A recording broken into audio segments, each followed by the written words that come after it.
So this morning I've hooked up a whole bunch of shit to the engine, the gear stick, the cooling, the fuel, the power steering, and a few other bits and pieces, accelerator pedal and all that stuff. So it's time to work on the exhaust, or at least work out what I'm doing with the exhaust. So this was the system that was on it, right? 2 extractors, no cap, and a muffler, and that was it. But I've found this muffler has got a heap of rusty shit in it, right? And obviously I'm not allowed the extractors, so I've put the standard exhaust manifolds on the car, which means I'm going to use this piece to go back. Now I'm just working out what I'm going to do with the rest of this exhaust. So I think this goes there like that. And you don't use anything else. But then that muffler's fucked. But that muffler's fucked, so I could use the existing system with that muffler, or I could buy a new muffler, or I had this idea. Maybe I wanted to use a basically stock standard system. And I like the idea of running a long system all the way to the back. Alright, put it in. You reckon put the full stock exhaust system in? Alright, so I've put the exhaust in, but I've still got to put a few loops underneath the car in case the exhaust does fall off and it doesn't fall down onto the racetrack. It's just a requirement of the rule book. So the shops are shut, so I can't go and get some chains, so I'm going to start on the radiator now. This is the radiator I'm going to use.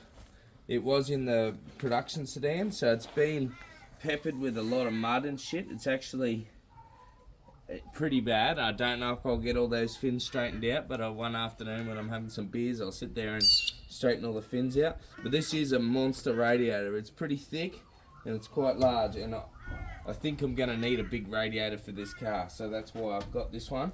Now, I've just had a little poke around trying to figure out a few things. So, Mitsibishi Magna radiator mounts, factory ones. But there's these posts on the top of this radiator here, right? And they go on there, like that. Which they are a little bit loose, but that's not a drama. I can just put a bit of rubber over that. So I'm going to use them, I think. And then, for the bottom, there's some tags down the bottom here. So I'm thinking what I'll do is I'll weld a little ledge out.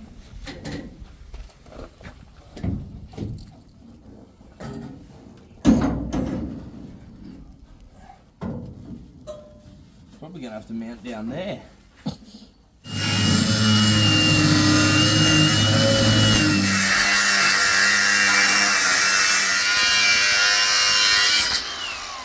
Like that. Okay. Then we weld the bolt up through there. Weld a bolt on there, and that'll go in there. Alright.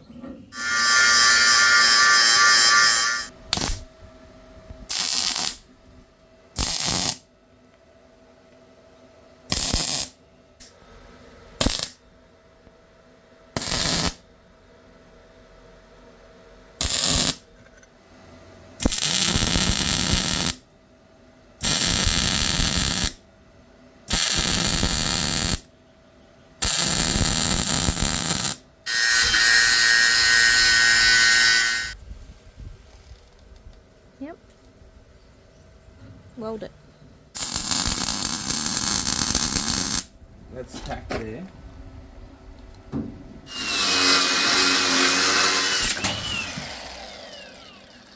Whoops. Did that hurt? No, it was my own stupid fault. I should have known better. I'm going to do it right this time, baby. Yeah. Yeah, a little bit better, huh?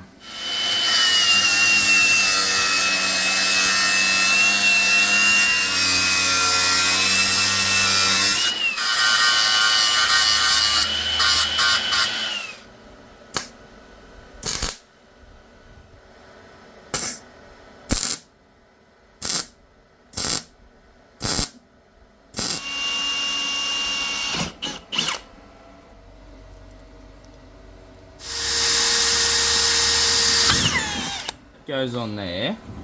I'm just going to measure that and weld it underneath here. And I've got to weld it the right angle. So it's like pushing down.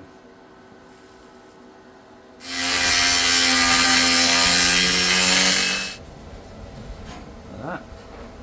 Push it forward a bit. So it's on a little bit of an angle. And weld it there like that.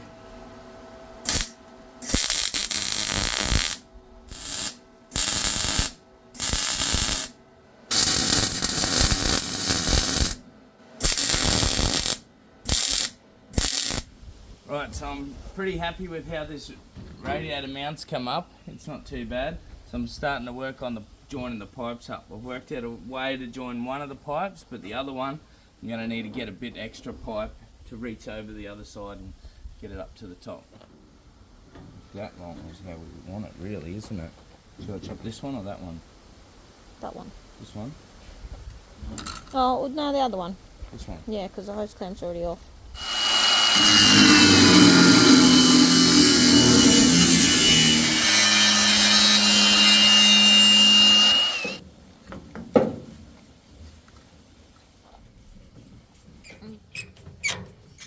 You're leaving the radiator into paint, right? I am now.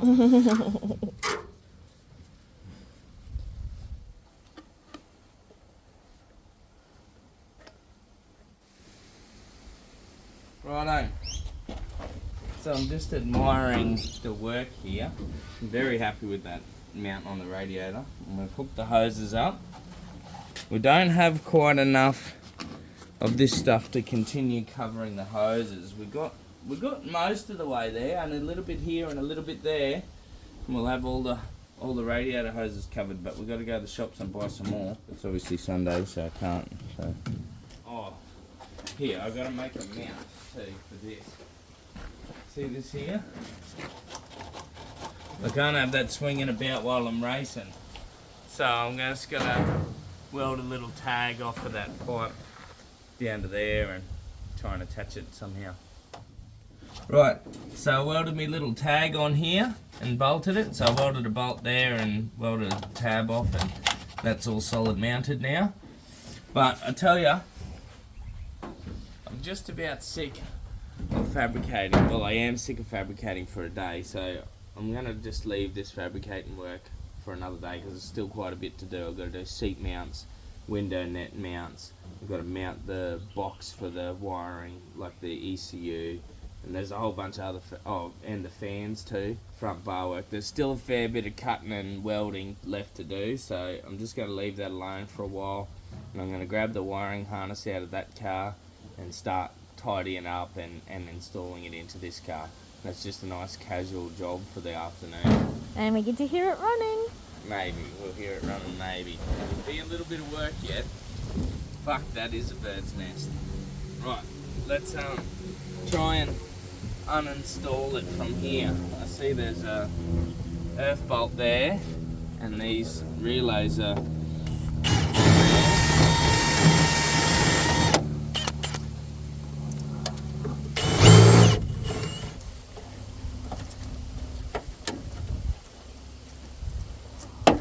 those. I wonder if I get that with my fingers. Just.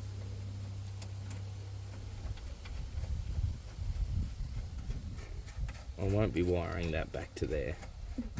Well, that's back through there. And those out of there.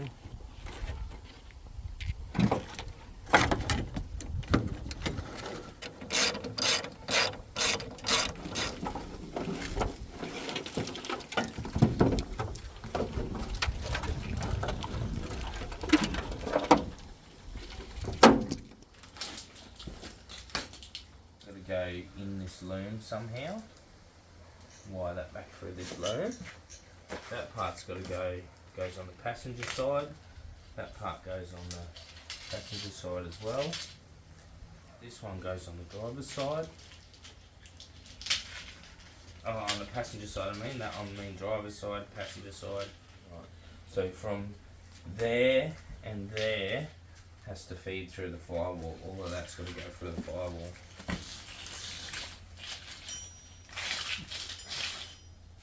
Be nice if I can get it all to feed through in the same spot.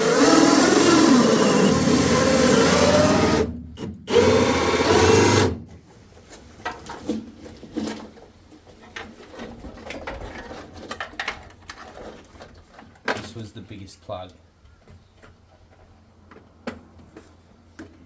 see that bit of plastic's made the hole a bit smaller. There's one plug. Just 100 to go. Just that. Through that little hole. Yeah. You're a pro, babe. Yeah, I'm used to putting big things in small holes, hey. Christ, what I managed to fit through here. I can't believe what I've managed to get through here.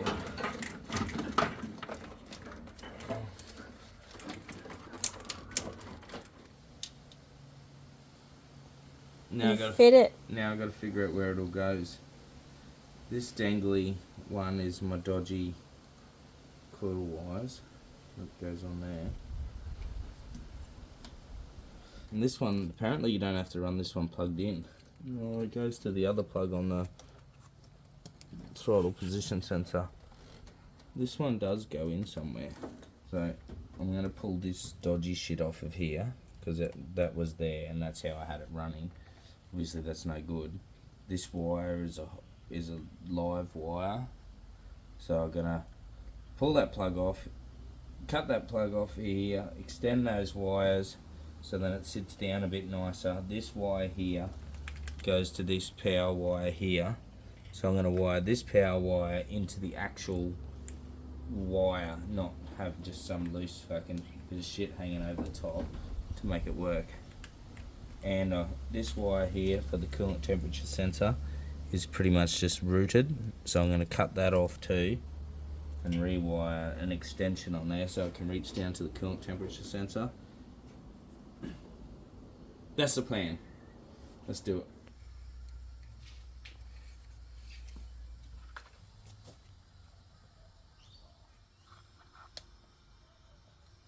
Alright, so I've been fiddling around here for a little while. I've taped up a heap of wires and rewired this wire and rewired that wire and joined a few other bits and pieces together and neatened it all up. I'm fairly happy with how it's come up, really. All of these wires, they run up in under here. These wires, that's your alternator, starter motor, oil pressure lines and all that run down that side of the motor, and the engine management sensors wires all run down this side. But yeah, I'm pretty happy with how it's come up actually. It's a lot neater than it was last time. There was just a nest of shit here, and it's still a pretty bad nest, but it's kind of not it's not ridiculously bad. Just got to hook up this earth wires here, which I never had hooked up properly, and then that'll probably go down to this earth bolt here that's loose. And I've ran that earth wire through to the firewall here, and then there's another cable from there through to the battery. There's your bird's nest. There, the bird's nest is still there, but it's getting less.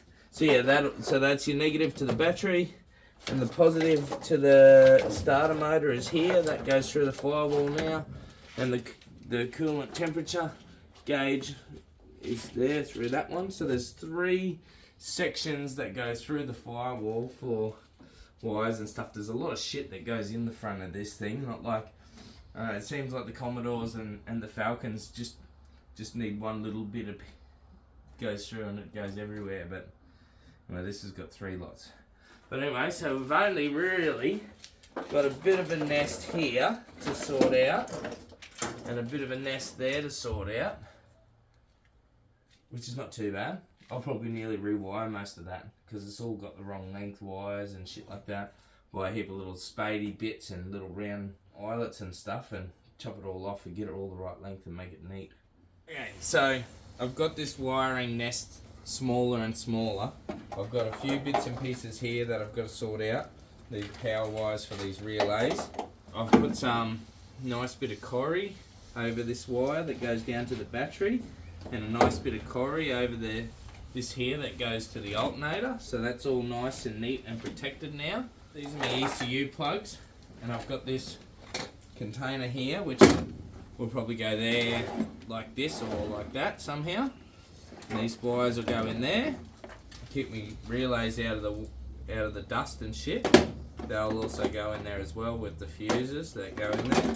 There's a whole bunch of twisting and taping here yet to tidy up. Most of this is not tidy yet. but I'm waiting till I mount these gauges and whatnot before I go and tidy that wiring up. But I kind of need to sort this box out first.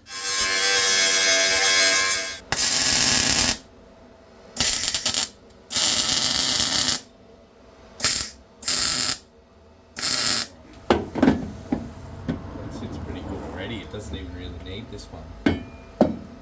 I'm mounting a plastic box with 3mm RHS. Well, you know all that weight we took out? Right. You melt it? No, it didn't melt the box.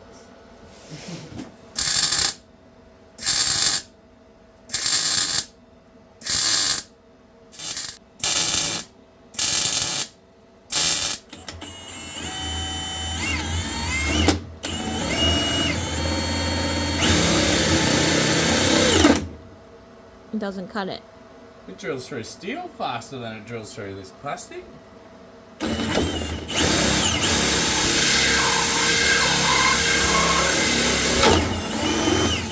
Fuck. What'd you do? Crack the I box? pushed too hard and cracked the box. Tested and sealed ECU. They've engraved it. They've put these stickers on it so you can't open it.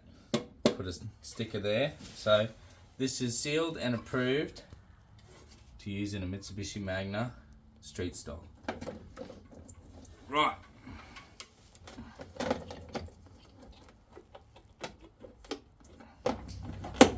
There we go. She's on. Alright, we're slowly getting the nest of wires to far less of a nest. Now I noticed one of these wires has a big rub through mark and it's been melted and shit. So I've got another one here that I'm going to replace it with. We're getting there. Most things are nearly to length. Some of it I'm getting held up a bit because this switch has got to mount there somewhere on the dash. So I can't actually join all them wires onto there yet. But we're nearly there. Nearly there.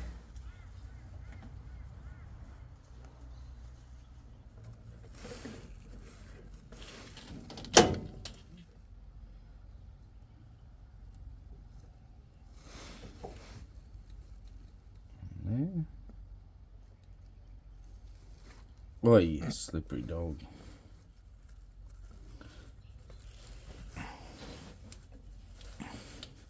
Is that the right spot? Yep. Look at that, all that excess.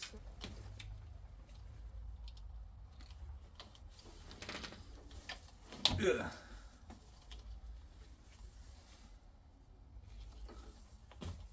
Nice and neatly in a triangle.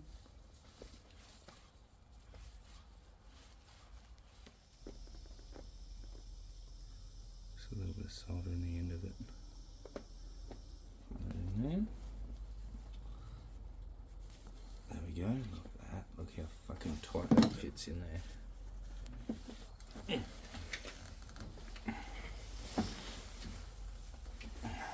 Nice. Put that back on there. Alright. So before we get too carried away taping the last of these wires up, did just want to test to make sure it's right because there's not many wires here and usually I would have expected there to be some more, but in my head it all adds up that it should work. So we're going to have a quick test and see. So we've got this, that's turned on. Don't let it touch anything. This one here, ignition. See if the fuel pump cycles now, because a minute ago I realised it didn't have the earth on it yet. And turn off. Wait.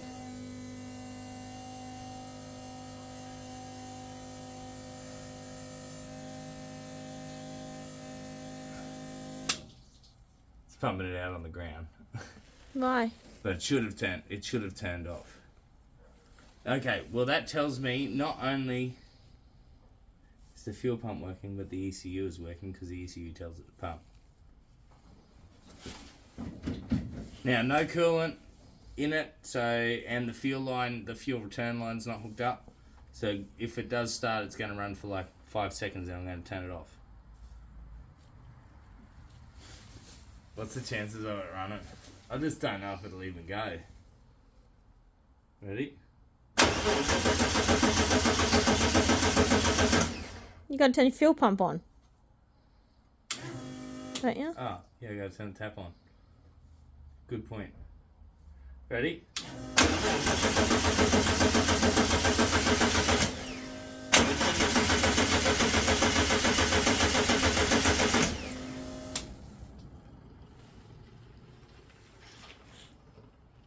It's not starting yet.